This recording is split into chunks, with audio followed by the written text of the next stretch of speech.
in Azam City.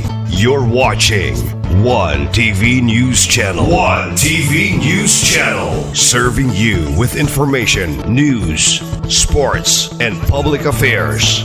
One TV News Channel. One TV News Channel. Serving you with love. Ang telebisyong pangmasa. One TV News Channel.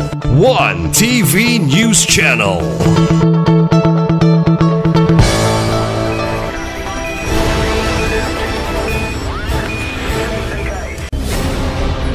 One TV special report.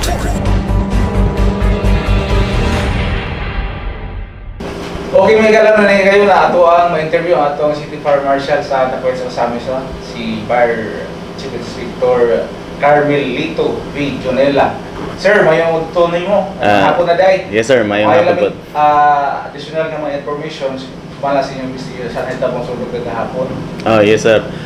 Maghataglag ko sir, background nga ang ato sunog na itabo alas 6:03 sa hapon, gabi. And then nakita na siya sa ato ang personnel nga paggawas niya na aso na, kusog na ang aso. Then dito niya gi alarm. So diretso responde ta, giabot ta dito mga alas 6:05. Gusto mo pag-arrive dito sa scene, and then gi-raise pod na to og third alarm kay nanigurado jud ta nga para dili mo katag ang kalayo, enough atong supply, enough pod ato ang fire truck mong na-raise ang third alarm. So gi-responde pod ang atong mga bombero sa Tudela, Clarin o Tanggob. And then na under control na to siya alas 6:46 sa gabi. And then nag-fire out tag 7:11 sa gabi. You mentioned nga personal mismo yung nakamatikod nga doon sa ulo. Yes sir. Wala nakatawag nga sir, na po ipadulungay ng mga tao ba nga mo inform unta, pero nakita naman sa atong tao diha sa gawas.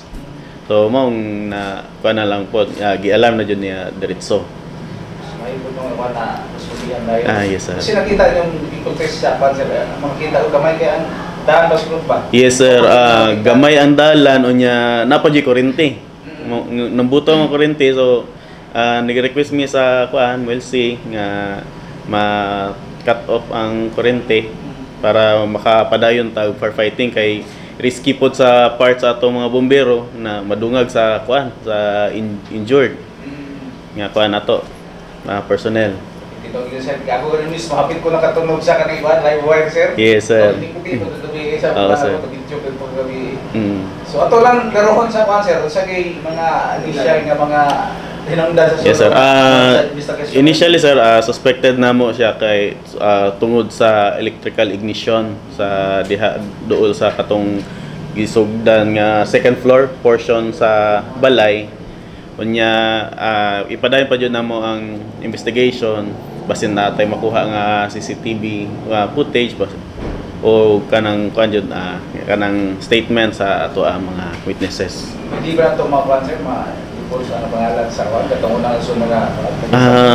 Di lang ko maghatag ngalan sa kay tungod sa data privacy mga kuan pod. So sa inyong investigation sa Bureau of Fire Protection, kailan yung kabukan doon? Sa amo sir, totally damage jud is 4 nga kabalay, and then upat ka partial lang damage.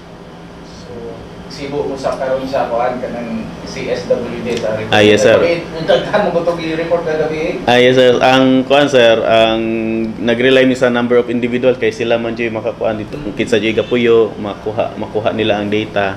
So sa number of individuals dito mi sa ila sa barangay mag-rely. Sir, dili matawag electrical kay sigara magod electrical. Mo among suspected sir, electrical ignition kay lain-lain magud sir. Naay katong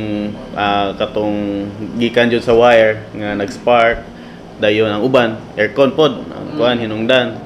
So ang base sa kuan sir sa istorya sa akong investigator, dugol ra man gud ang aircon ug katong portion sa ngan ay wire.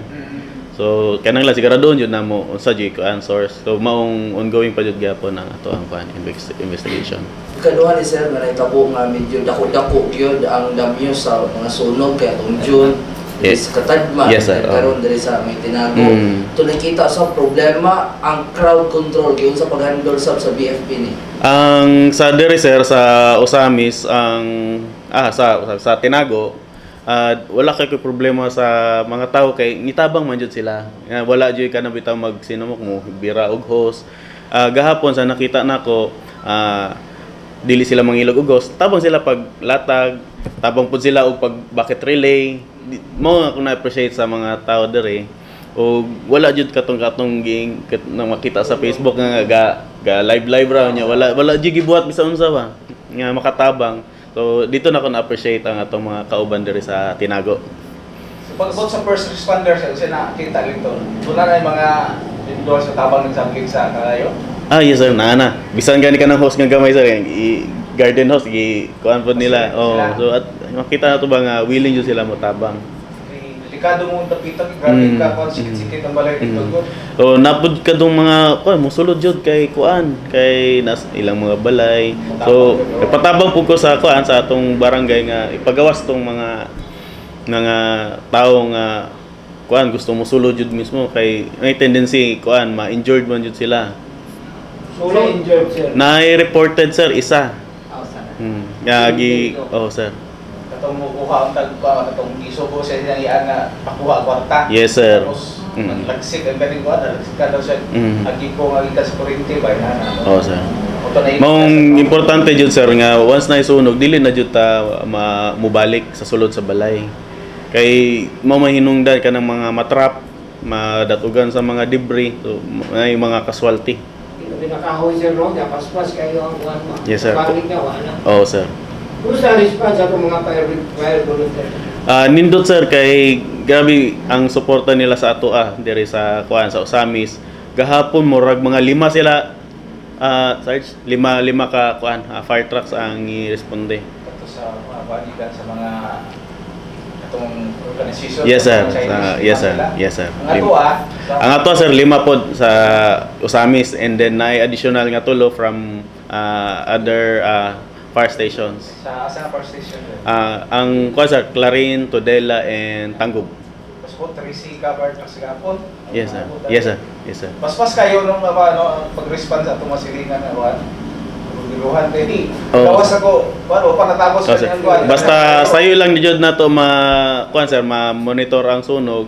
Sayo pod ta ka-assess kung unsay involved, ma-estimate nato unsay level sa alarma ato ang ma-raise kay kung sa third alarm mao naman na sila tulo ka truck ang naka kuan assign sa ato nya kung sa kuan sa first responder pod naay makakita nga nahutdan dahil tubig dili man jud to unlimited ato ang kuan ato ang fire truck kay ang sulod ana atong fire truck is nara sa 1,000 gallons and then ang bomba nato sa atong fire hose nag-range na siya sa kuan 100 gallons per minute. Unya computer nato nara na 10 minutes. Unya adrenaline rush ta gadali. So ang 10 minutes di na nato na mamalayan. So mao makaingon pod ang katawhan nga, walay tubig ang bumbero. So dili din na tinuod nga walay tubig. Dali ra jud mahurot kay limited ra man pod ang supply. Di ba panik ko tuos lang ang time frame pa sa kanya paspas sir. Kay kuan man panic man sir. So murag paspas ang kuan ang ilang paminaw. So kagapon sir, inyo nakita nga walay problema sa uban nga nakatabang na wala kay nakita. Wala ko sa ako ang nag-assist pod ato ang PNP sa kuan nakatabang pod ang kuan sa peace and order nato. Ba ito mga fire hydrant kay mo ang Tinago bayubay mo mga fire hydrant katabang ba ni? Yes sir, kay dili na matog layo atong fire truck i-relay na lang ba? I-relay na lang ang kuan ang tubig pinakaduol na fire hydrant dire. Mo ba nang diha sa Torres? Wala po sa Torres, wala gapon mga 50 meters mo sa location. So basta katabang to na. Sir, ang important thing na hydrant ang kuan ato ang lugar. Katabang nila hydrant. So yung mga challenges o kuan sir, lesson na bato sa nito kung sunog hapon. Sa nakita na ko sir, nindot ato ang kuan ang response. Ang challenge lang katong sa kurente o katong mga piot nga dalan. So maong kuan nindot po nga ikuan ato ang mga barangay personnel i-train unsa jud buhat pa warag refresher ba. Sa karon sir naami conduct nga activity offline ligtas na pamayanan sa duha ka barangay kay human naman pod ang tinago. So ang nami gi-schedule 2 barangays every year. Ang karon ang Gango ug ang 50th district. So para ma-educate pod ato ang mga barangay personnel ba unsay buhaton, unsay initial nga approach kay labi na kung kuan ang area is mga lagyo. Ano ba ang tinago sir? Kumusta? Sa imong observation, nagamit ba nila ang PBA? Yes sir, nagamit. Mao siguro pod nga kuan dili gubot ang mga tao nga kuan ba nga wala nagsinamok sa ato. Nitabang jud sila. Chay recommendation mo sir kay sa ang nabaluan naka-interview ko dito taga dito biso na sunugan po 2005 na sunugan na po tong lugar di ay nakuha pa dito kapag nagpahak ko dito kita katong mga nasunugan na to gahapon apel to sa nasunugan na 2005 sa recommendation mo sir wala ko kakuan unsay source jud atong 2005 ang nakita lang ako sir ang kana siguro mga wirings jud kay siyempre sir atong syudad progressing man unya diba last year sir na kuan nato na upgrade atong city as second class city. So ang sign na siya sa progress pero ang kaakibat sa atong progress manggod is ang economic activity. Kung mas daghan ang tao, ang population, mas daghan ang economic activity, mas taas jud ang chance sa sunog. Kabantay mo sir, pandemic, wala kay economic activity, mingaw. So inana jud sir ang kuan, sign sa progress nga Cagayan, ang Iligan, di ba mga dagko na city. So mao jud ang kuan ana sir kaakibat sa progress. So kita mintras ongoing pa ang progress sa Osamis, nag-strategize na ta pagbutang og substations, pag increase sa ato ang firefighting capabilities. So dapat masabayan jud nato ang pagkuan, ang pag develop sa city. Ilan ako itong substation karon sir sa fire? Sa karon sir ang substation nato is natay annex, natay Gango, duha na? Duha. Dahil napay ongoing for bidding ang kuan Barangay Aguada. So natay kuan bali incoming tulo. Ato pang tulo ang Aguada. So ang hotline na ako sara. Ang hotline sa karon sir wala pa namo na establish diri pagyapon sa Central Fire Station nato. Unsa ang hotline sir? Paborito dyan? 521 1111. Sa cellphone Sa 09 49 711 711. Dali kayo timan. dali kayo. Mga tips na sa concert tips kay mga giniguan. Ay sir, ang tips lang nako sa ato ang katawan diri sa Osamis nga i-check jud nato ato ang mga wirings kay syempre naga-upgrade ato ang lifestyle, nagadungag tag mga appliances, dayon syempre ang load sa ato ang kuryente sa balay is gamay na. So dapat i-update na to ang rewiring at atong mga electric fan kung karaan na ba, dapat check yun nato ang maintenance ana kay na school di ba nga tong niagi nga electric fan ang cause sa sunog kay syempre mo ungot man ang motor ana, so mukan jud mo init jud ug mo kalayo. And then ato ang cellphone dili jud nato biyaan nga naka-charge kay napinana ang itabo nga nabiyaan, so wala data kabalo kuan na defective na yung battery, so ni kalayo ni sunog pod. And then ang ato ang kuan isa sa kuan ko sa atong mga sunog kanang mga kitchen fires, kanang mga abuhan, mga dirty kitchen ato usahay wala na tarong og palong sa kuan sa baga, so bantayan jud nato. Mao lang sir. Paubot sa awareness sa katawhan sir na mag-report ba kay nagreklamo to kato sa sinakawan ang Bureau of Fire Protection dito nga unang punog live ba report sila ha. Unsa Yes, sir. ano yung bimang no sa kuan? Yes sir, ang ako ala sa netizens, wala tayong problema sa netizens kay ang kuan information dissemination gamit man pod. Pero ang bumbero good nato dili all the time nakatutok sa Facebook o dili pod nato friend ang ato mga bumbero sa Facebook. So ang buhaton jud nato mo tawag og sa fire station or mo mo report sa ato sa fire station para may bal-an nato nga naay nahitabo nga sunog.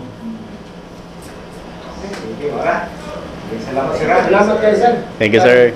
Kaya ito na interview no ato ang City Fire Marshal si Fire Inspector Carmelito Junela.